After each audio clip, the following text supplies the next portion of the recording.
Okay, the one question that people keep asking me, and everybody knows, even the people that don't like me know that I love to pick stuff apart, like point out a flaw.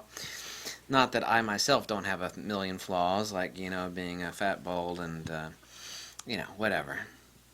I love to pick out the flaws, and I've actually been beating myself over the head on finding flaws on the X-T2, and I haven't been, pussyfooting around. That's an American term, by the way. It means kind of like dancing around the camera. I mean, I've literally been beating it around the gills, hard and heavy, for over 3 days now. And I at least got 4 hours of shooting in with it today alone, and that was really nice. Not that I haven't been shooting with it the past few days. I have been doing a lot of testing. When it comes to conclusions on, and this isn't the final video on the Fuji X-T2, obviously, I need to get the vertical grip, but I've already used that in the prototype version. What is the X-T2? What is there to tear apart about the X-T2? Everybody keeps asking me, you gotta find something to piss or moan about on the X-T2. Because there is no, I've said this 1,000 times. I can actually say that since I've got like 2,500 videos. There is no such thing as a perfect camera. Allergies, excuse me. No such thing as a perfect camera, obviously. So what is the X-T2? What is there to bitch about? Well, let's get to that. And really, the answer is next to nothing. Oh, by the way, Fuji has always been infamous for horrible user manuals. People that love Fuji, just total Kool-Aid drinking Fuji lovers, will say, the user manuals are horrible. That is not the case this time. The downloadable PDF user manual for the Fuji X-T2 is great. It's buena. It's great. It's good stuff. It does, however, contain a few flaws. No big deal. There needs to be one bitch that I have. However, it says in the user's manual on the X-T2 that you can hold in the delete button and the rear command button. There's a rear command dial, but pressing it in is the rear command button. And that will take you immediately to the format menu. Well, it doesn't work. That can be fixed with a firmware update, no big deal, because as it is currently, you have to turn the camera on, go down to user settings and format card 1, and that will bring you back to step 1 again. It shouldn't do that if you want to format both cards. That can be fixed easily in a firmware. Is that really something to bitch about? I don't know. People keep asking me to find something to complain about, so that's one. I don't know if that registers as a complaint. It's hardly nothing. Secondly, a valid complaint, but I heard about this on Fuji Rumors from the guy that actually writes the book on Fuji, and I confirmed it myself. My Nissan i40 Flash, which is a TTL Fuji speedlight, which works in high-speed sync also with the X-T1, does not work at all TTL on the Fuji X-T2. It is now no different than a 20-year-old Nikon speedlight on the X-T2, or with use with the X-T2. It's dead meat other than use in manual mode or auto mode on the Fuji X-T2. I heard about that. I've confirmed that it's true. That's a pretty expensive speedlight. Is that really a complaint? No. I've been telling you people for a long time that you need, TTL is no different than shooting in puss mode all the time. By the way, program mode is what I call puss mode. It's where you're really lazy. I got by without TTL for ages. So did every other working professional. They just did not need TTL. You do need TTL for like sports, photojournalism,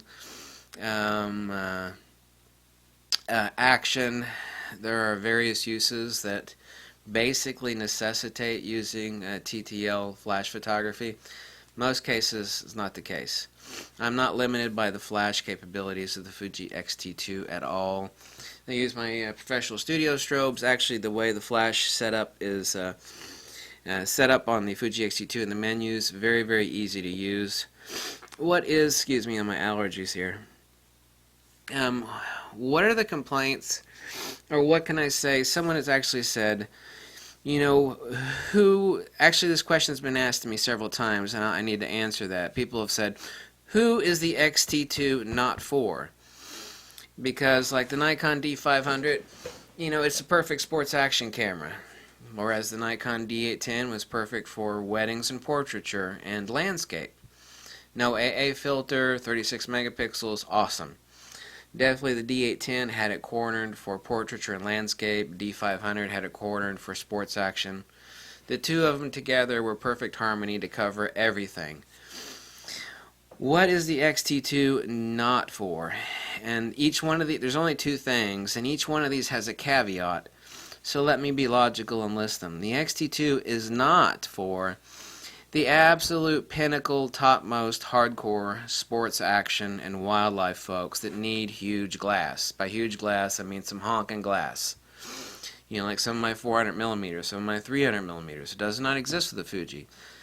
That, however, comes with a caveat to say that sticking a 50 to 140 millimeter f2.8 on this, which is the 70 to 200 2.8 equivalent, this camera will, since it actually blasts the Nikon D500 in autofocus tracking, it does. That's not to say that this camera is, any wilting daisy when it comes to doing sports or action photography. Just not the absolute pinnacle, hardcore, at the Olympics, you're at the baseball game and you can't get within 200 yards of somebody catching a ball in the outfield and you got some 400 millimeter glass. This camera is not for that group of people. Question is, what percentage are those people? And the answer is not many. Damn allergies, excuse me. Who else is the Fuji X-T2 not for? It's not for, and this is also with a caveat, it's not for the absolute pinnacle and portrait photographer because it is an APS-C crop sensor. Doesn't matter which crop sensor DX camera it is, Fuji, Nikon, anybody. The compression on a 56 millimeter is not equal to that of an 85 millimeter. To get the same bokeh out of an 85 millimeter f1.8, you have to have a 56 millimeter f1.4. I've proven that time and again with test shots from many months ago. That's why the 56 millimeter Fuji is f1.2. To get that same equivalent bokeh, you need to shoot more wide open to get that great background. Let me see. What was I actually going to make a point on? Yeah, that caveat for that is, excuse my allergies, humble apologies, that the X-T2, I would gladly, if someone said, look, your camera got stolen, your X-T2's in the car, which I would never leave an X-T2 sitting in the car. The only thing you got to shoot the wedding today or the portrait today is the X-T2. I would, without reservation, happily, gladly, with no, feeling, take this to a wedding shoot. It has the glass for wedding shooting. It has definitely the speed for the reception afterwards. It has the great high ISO performance. So the two caveats, people kept pressing me. They said, who is the X-T2 not for? And I said, for the absolute pinnacle of these two types of photographers, it is not going to be their first choice. But that's not to say that it cannot do that. But it does not have huge, enormous 400 millimeter f4 glass, 500 millimeter f5.6 glass. It's just a fact, okay? If I wanted to do some group wedding portraiture and I wanted to make some incredible 20 by 30s or crop the hell out of the 36 megapixel sensor on the Nikon D810, or do some absolute pinnacle landscape photography, that would be my choice. Is that to say that the Fuji X-T2 is not incredible? I mean, it is incredible. Nobody has better JPEGs than the Fuji X-T2. I am not a JPEG shooter. The RAW files are absolutely gorgeous. I have a beta version of Iridium Developer. He's going to release the X-T2 firmware next week. So even for the two groups of people that it is not for, it still covers that fine. And the last point that I want to make is that, I always love to use analogies. I'm not advocating like dating multiple people at the same time, but to make an analogy, there's an old saying that exists, at least here in the United States, that, You know, someone will have a girl that you would love to go camping with. You know, doesn't mind getting dirty feet and dirty hands. It's like that's but that may not be the person you want to marry. It's like it's great to go camping with this person, but that's not the chick you want to marry. And then there's another chick that would never want to get muddy out in the woods and go camping and fishing and stuff like that. She only wants to go to an opera, but she's also not the person that you want to marry. And there's no perfect camera, and it's kind of like the perfect person you want to date. It's like, I love to date this person when I'm going to go camping, but I love to date this person when I want to go out on the town because she dresses nice and she's very elegant. You know, it's just an analogy, for God's sakes. What is the Fuji X-T2? The X-T2 is like that, and everybody has flaws. God knows I got a billion flaws, right? But the X-T2 is like that camera if it were like someone that you were dating. It's like, this person is not 100% and absolutely nobody is. Nobody. Okay, so I can draw a direct human analogy. But it's like that's the camera you want to marry. It's like, this is the person I want to marry.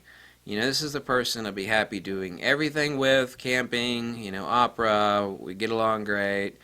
Whatever I want to do, this is the person that I want to marry. The X-T2 analogously is basically like that camera. No matter what you do, if you want to go on a trip and let's say you're just going to go hiking or whatnot, you don't need a fast camera for that, but it turns out you wind up in a town that has a parade and there's lots of crazy action going on. Well, that camera that you took, the X-T2, can handle the action. It can handle the low light. It can handle whatever shooting scenario that you throw at it. And that's not to say, well, it is to say that it is an all-around camera, but it also has insane autofocus tracking capability, even superior to that of the Nikon D500. Fact. So the Fuji X-T2 is basically like that camera that you would want to marry. It's like, no matter if I only had one camera, and that's getting to the last point. If someone were to say, and everybody, a lot of people have limited budgets, just because I got a bunch of camera gear doesn't mean I have a bunch of money. That's certainly not the truth. But if someone said, to hell with it, I want to have one camera that no matter what the hell I want to go out and do, sports, action, low light, portraiture, wedding, that this camera can handle it without reservation. And I've thought about this long and hard. I don't say this off the top of my, I just thought of that, so I just said it. I thought long and hard about this statement, and it is entirely valid about the Fuji X-T2. That the Fuji X-T2, if someone said, screw it, I want a camera that's going to handle it all, no matter what I want to do. I do all sorts of things, maybe I want to shoot action here, maybe I'm going to do so-and-so's wedding next week. I want to go out and do landscape. I love to do portraiture. I love to shoot action and parades and stuff. This is the one camera that is never going to disappoint you in any of those shooting situations. It's not. Not only is it not going to disappoint you, it is going to totally impress you, and you're going to be relaxed with it if, of course, you learn how to use it, of course. And it's not hard to learn how to use it. Everything has a learning curve, but it's not that difficult at all. So this is the one camera to have. And I don't make that statement lightly, because when I make a really, really strong statement, I never say those statements lightly. Never. It's the same reason why I never tell anybody, it's like, oh, go sell your stuff and buy this. It's both unethical and it's wrong for me to ever do something like that. And I never say that. Someone says, like, should I sell my whatever and buy this? And it's like, I never say that. So, and I never should say that. It's unethical and it's wrong. So this statement is well thought out and a really strong statement, and I gave it a lot of thought. It's like, is there any way to attack that statement based upon what the camera does and is capable of?